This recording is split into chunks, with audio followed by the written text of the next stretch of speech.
ਜਿਹੜੇ ਵੱਡੇ ਵੱਡੇ ਡਿਵੈਲਪਰ ਹੈ ਉਹ ਕਿਸਾਨਾਂ ਤੋਂ ਸਸਤੀ ਜ਼ਮੀਨ ਲੈਂਦੇ ਆ, ਮੋਹਰੇ ਲੋਕਾਂ ਨੂੰ ਲੁੱਟੀ ਜਾਂਦੇ ਆ। ਅਸੀਂ ਲੋਕਾਂ ਵਾਸਤੇ ਜਿਹੜੀ ਰਿਹਾਇਸ਼ ਆ ਉਹ ਸਸਤੀ ਕਰਨੀ ਹੈ ਤੇ ਰਿਹਾਇਸ਼ ਵਾਸਤੇ ਰਿਹਾਇਸ਼ੀ ਪਲਾਟ ਸਸਤੇ ਦੇਣੇ ਆ।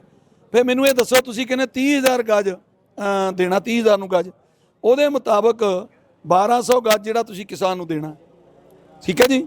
ਤੇ ਉਹ ਤੁਸੀਂ ਦੱਸੋ ਮੈਨੂੰ ਵੀ ਉਹ ਕਿਸਾਨ ਨੂੰ, ਜੇਕਰ ਕਿਸਾਨ ਦੇ ਮੁਤਾਬਕ ਅਸੀਂ ਲਾਈਏ, ਕਿਸਾਨ ਨੂੰ ਤੁਸੀਂ ਦਿੰਦੇ ਹੋ 3 ਕਰੋੜ 60 ਲੱਖ ਦਾ ਉਹ ਪਲਾਟ, ਪੈਸੇ ਨਹੀਂ ਦੇਣੇ ਤੇ ਉਹ 40 ਮਰਲੇ ਹੋਏ। 40 ਮਰਲੇ ਜਿਹੜੇ ਆ 40 ਵੀ ਨਹੀਂ ਬਣਨੇ, 39 ਬਣਨੇ ਆ, ਕਿਉਂਕਿ ਜੋ ਬਣਦਾ ਹੈ ਉਹਦੇ ਮੁਤਾਬਕ 1205 ਗਜ ਜਿਹੜੇ ਆ ਉਹਦਾ ਇੱਕ ਕਹਿ ਦਿਓ ਵੀ ਹਿੱਸਾ ਬਣਦਾ, ਚੌਥਾ 2 ਕਨਾਲ ਥਾਂ ਜਿਹੜੇ ਆ ਉਹ ਇੰਨੇ ਦੇ ਬਣਦੇ, ਨਹੀਂ 10 ਦੇ 1210 ਗਜ।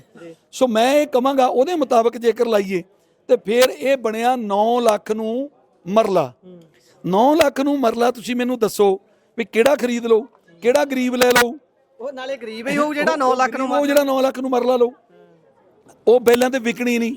ਤੁਸੀਂ ਉਹਨੂੰ ਕਹਿਤਾ ਜੀ ਅਸੀਂ ਤੈਨੂੰ 2 ਸਾਲ 30,000 ਰੁਪਈਆ ਠੇਕਾ ਦੇਵਾਂਗੇ, ਉਹ ਠੇਕਾ ਦੇਣਾ ਖੇਤ ਦਾ 30,000, ਉਹ ਹਰ ਮਹੀਨੇ ਦਾ ਜਾਂ ਨਾ ਜੀ ਨਾ, ਸਾਲ ਦਾ ਠੇਕਾ ਦੇਣਾ 30,000 ਤੁਹਾਨੂੰ ਜਿਹੜਾ ਸਾਲਾਨਾ ਉਹ ਦੇਣਾ ਕਿੱਲੇ ਦਾ, ਉਹ ਠੇਕਾ ਹੈਗਾ 30,000। ਜਿੱਦਾਂ ਆਪਾਂ ਠੇਕੇ ਤੇ ਜ਼ਮੀਨ ਲੈਂਦੇ ਆ ਸਾਲ ਦੀ,